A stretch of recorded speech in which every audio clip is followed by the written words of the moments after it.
Na realidade, essa explicação de Vossa Senhora, agora de Vossa Excelência, mas quer deixar a minha posição. Não, eu queria só pedir... É a Constituição que nós temos que respeitar e a vontade do povo que elegeu a Câmara. Eu queria só dizer que é o seguinte, casos concretos serão analisados pelo Poder Judiciário, né?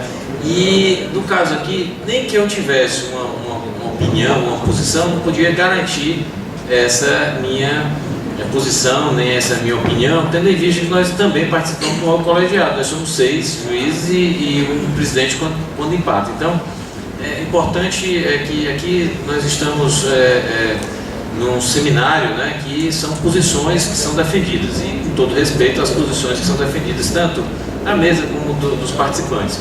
E o doutor Ricardo teve que sair para atender um telefone, mas eu queria também me manifestar a respeito da importância do papel do Ministério Público hoje no Brasil, Ministério Público Eleitoral, enfim, em todas as áreas, inclusive a gente vê defesa do consumidor, em todas as áreas,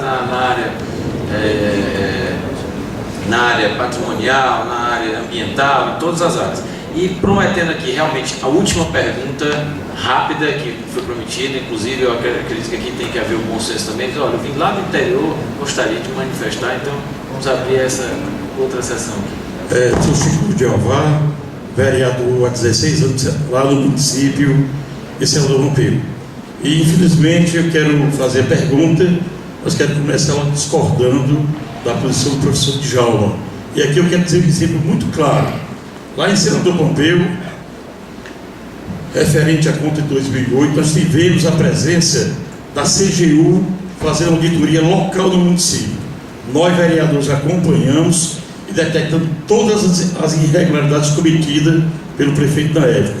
O Ministério Público entrou com a representação junto ao Judiciário e logo em seguida recebendo na Câmara a opinião dos municípios aprovando a conta do exercício de 2008. Resultado, o prefeito foi para a cadeia, passou 8 meses preso e nós, vereadores, estamos lá para julgar a conta do exercício 2008, opinativa do TCM, que já houve a comprovação pela Polícia Federal, pelo PROCAP e pela Justiça do Estado do Ceará e pelo Tribunal de Justiça do Estado do Ceará, e que realmente o prefeito cometeu um crime e improbidade administrativa. Portanto, quero aqui a pergunta se o voto do vereador ainda tem sentido ou se a opinião do tribunal é que está valendo. Eu queria pedir permissão aqui do doutor Djalma, dizer o seguinte, que todas as decisões da Câmara Municipal, da Justiça, do Poder Legislativo, elas têm que ser fundamentadas. Então, no caso aqui, pelo que eu entendi que o doutor Djalma estava defendendo, é que se o Tribunal de Contas dá um parecer opinativo, dizendo ou julgando desaprovadas as contas, mas a Câmara, pelos seus 2/3, vai de encontro a essa decisão, se essa decisão for fundamentada e provada nos autos, não tem por que não valer a decisão da Câmara. Ou, ao contrário, se o Tribunal de Contas aprova as contas e claramente foi provado que as contas não deveriam ser aprovadas e foi para a Câmara, e os 2/3 dos vereadores fundamentadamente provam e que aconteceram irregularidades e desaprovam essas contas, a decisão está fundamentada. A decisão do juiz também, se não for fundamentada, a Corte Superior, o tribunal acima daquele juiz, vai também reformar essa decisão, ou a decisão, ou uma sentença, ou um acordo, tudo que não estiver fundamentado, que é uma obrigação, né? E até um direito também de quem está sendo acusado, de quem está sendo julgado, que receba uma sentença condenatória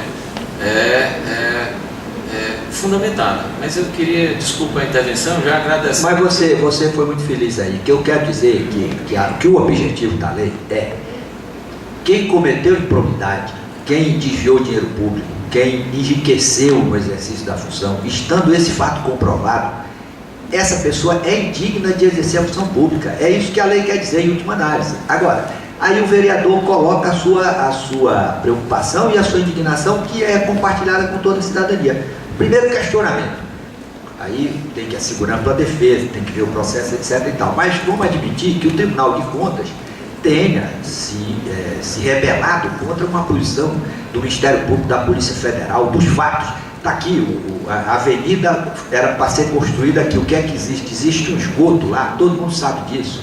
A Câmara vai então chancelar o parecer do Tribunal de Contas? Não. O que a República precisa nesse caso é de um órgão do tipo do Conselho Nacional de Justiça para os tribunais de contas. Por quê? Porque os tribunais de contas são muitas vezes manipulados por políticos cuja nomeação não obedece nem o requisito da reputação ilibada, nem do notável saber jurídico. Essa é a nossa realidade que nós precisamos modificá-la. Mexer no Tribunal de Contas. Então, no caso aí, se o fato está comprovado e a Câmara Municipal se manifestou fundamentando, motivando, mostrando, evidentemente que o tribunal não pode se vincular. Se eu fosse juiz eleitoral, jamais poderia me vincular à manifestação do Tribunal de Contas. Pelo contrário, era caso de submeter o tribunal, porque como julgador deviam dar satisfação à população, explicar para a população, cadê, como é que está aqui? Está aqui o ilícito. A rua não foi construída. Como é que você não viu irregularidade nessa obra? Então, cada um que exerce função pública é pago pelo dinheiro do cidadão e deve realmente satisfação à coletividade. Mas aqui, doutor Cid, a sua experiência de vereador foi muito enriquecedora. Você colocou um caso aqui que o prefeito não quis pagar o vereador tinha que se humilhar para ir na casa do prefeito para receber o seu salário. Esse prefeito está cometendo um ato de improbidade dolosa. Ele está atentando contra a dignidade do parlamento. Esse prefeito era para ser inelegível, não por 8 anos, mas enquanto tivesse vida, porque não tem vocação para conviver com a democracia. Democracia pressupõe pluralismo, contrariedade, respeito à liberdade de expressão e ao exercício da atividade legislativa. Então, o que significa a liberdade? O direito de dizer ao prefeito, meu adversário, aquilo que ele não deseja ouvir.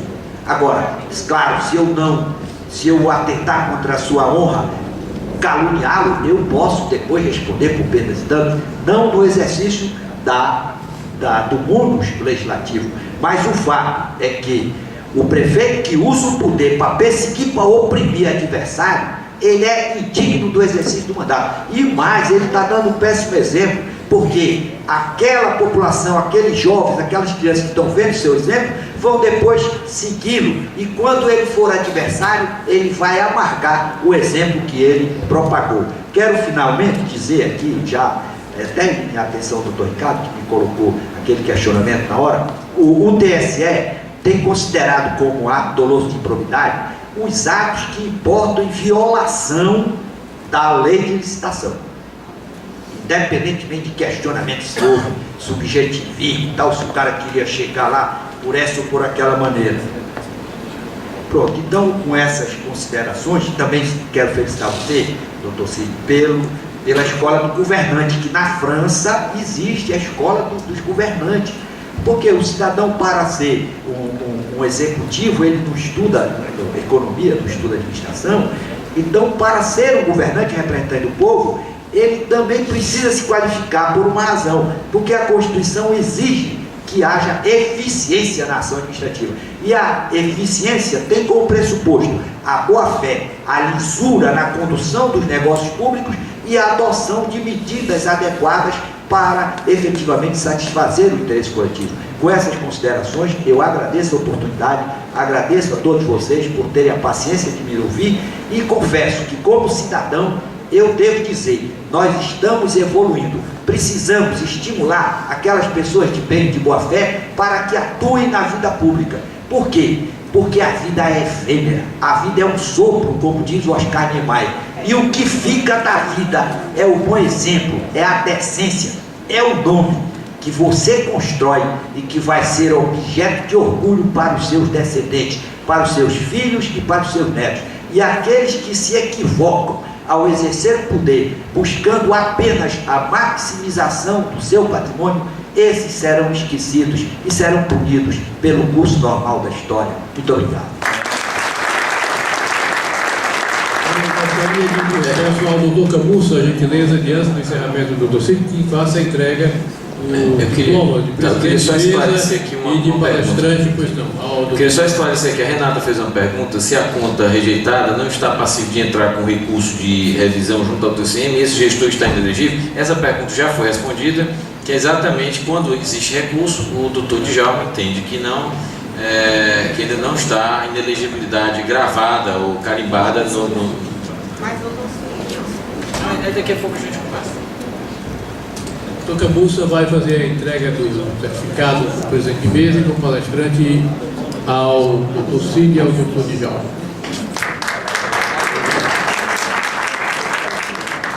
Agradecendo a todos, nós vamos tornar às 14 horas para o registro das nossas atividades e à tarde teremos 3 palestras. Muito obrigado.